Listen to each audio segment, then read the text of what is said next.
इतना हो गया, दोबारा करवाने की ज़रूरत तो नहीं है।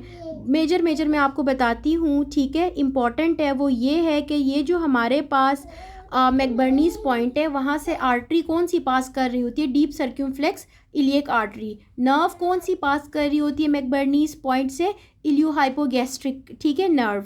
अब अगर आपसे ऑप्शंस में दोनों मौजूद हों और अगर वो पूछते हैं आपसे कि कौन सा स्ट्रक्चर अपेंडेक्टमी में डैमेज होता है while giving incision at McBurney's point, तो आप नर्व मेंशन करोगे, इलियो हाइपोगैस्ट्रिक नर्व, ठीक है। और एक और इम्पॉर्टेंट बात जो आपको याद होनी चाहिए वो ये कि अपेंडिक्स का मोस्ट कॉमन पोजीशन या लोकेशन कौन सी है? तो रेट्रोसीकल, यानी सीकम के बिल्कुल पीछे लाई करती है। अगला इम्पॉर्टेंट पॉइंट है वो ये है कि हमारे पास अपेंडिक्स को कौन सी आर्टरी सप्लाई करती है? तो अपेंडिक्स को अपेंडिकुलर आर्टरी ही सप्लाई करती है, और वो किसकी ब्रांच है? हमारे पास इलियोकोलिक आर्टरी की टर्मिनल ब्रांच है, ठीक है। अगला हमारे पास एक क्लिनिकल सिनेरियो है कि अगर तो अपेंडिक्स पेल्विस में लाई करती है तो और पेशेंट को अपेंडिसाइटिस हो जाता है, तो while flexion of the hip joint medial rotation जब भी करेंगे तो क्या होगा? पेशेंट को पेन होना शुरू हो जाएगा। कब? जबकि पेल्विक अपेंडिसाइटिस होगी तब, ठीक है। आगे आ जाएं, अब हमने रिकेप कर लिया। अगला पॉइंट हम कर लेते हैं 531, वो है fracture of sacrum and ischium thrust in the pelvis cavity tears which structure, तो रेक्टम, ठीक है। ये जो हमारे पास सैक्रम है, सैक्रम के बिल्कुल सामने ही रेक्टम मौजूद है। तो अगर सैक्रम की और इस्चियम की ट्रॉमा हो जाएगा तो मोस्ट कॉमनली अफेक्टेड स्ट्रक्चर कौन सा हो जाएगा? रेक्टम, ठीक है। Father holding child from wrist and spinning him in a circle and child feels pain, sit down and hold the left hand of on the right semi position, left elbow which of the proximal radio ulnar joint। अच्छा, ये तो upper limb का है। मैं भी कहूँ कि कोई सेंस नहीं बन रही, क्या पूछ रहे हैं हमसे?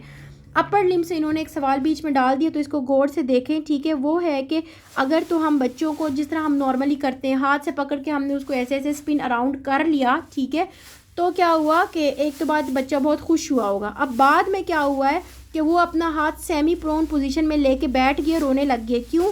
क्योंकि ये जो है हमारे पास प्रॉक्सिमल रेडियो अल्नर जॉइंट जो है वो फ्रैक्चर हो गया है, ठीक है। बच्चों के जॉइंट्स वीक होते हैं, तो this is a wrong practice. अच्छा, अगला है patient suffer from fracture of the clavicle and he can't abduct his arm, muscle involve is deltoid, ठीक है। एबडक्शन ऑफ द आर्म नहीं कर सकता, तो डेल्टॉइड जो है वो उसका मोस्ट कॉमनली अफेक्टेड है। फ्रैक्चर ऑफ सब occipital which artery is damage, तो वर्टिब्रल आर्टरी। ये जो हमारे पास सब ऑक्सीपिट है, यहाँ पे अगर चोट लगेगी और फ्रैक्चर हो जाएगा तो वहाँ पे हमारे पास कौन सी आर्टरी है? वर्टिब्रल आर्टरी है जो कि डैमेज हो जाएगी। पेशेंट है road traffic accident with fracture of the pelvis and right femur with open fractures of left tibia, और ब्लड प्रेशर 60-40 है। और हमारे पास जो फर्स्ट स्टेप मैनेजमेंट है वो ये है कि हमने पेशेंट को आईवी फ्लूइड्स देने हैं, ठीक है, आईवी फ्लूइड्स देंगे।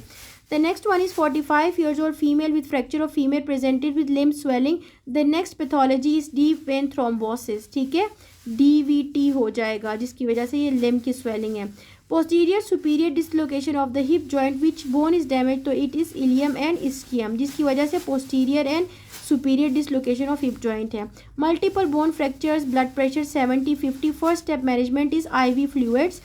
Fracture of pelvic outlet what will not be damage, तो एसिटेबुलम, ठीक है। एसिटेबुलम तो पेल्विक आउटलेट की बाउंड्री में ही नहीं आता, ठीक है, तो एसिटेबुलम जो है वो स्पेयर्ड हो जाएगा।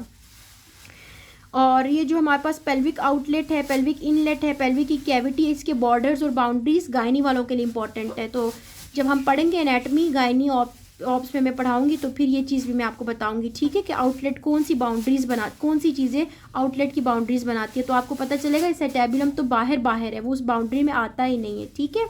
The next one is child had fracture of the fracture for which cast was applied after some time it was removed and muscle mass reduce हुआ होता है। क्यों? क्योंकि डिसयूज एट्रॉफी हो जाती है। मसल्स अगर यूज़ नहीं करेंगे तो क्या होगा?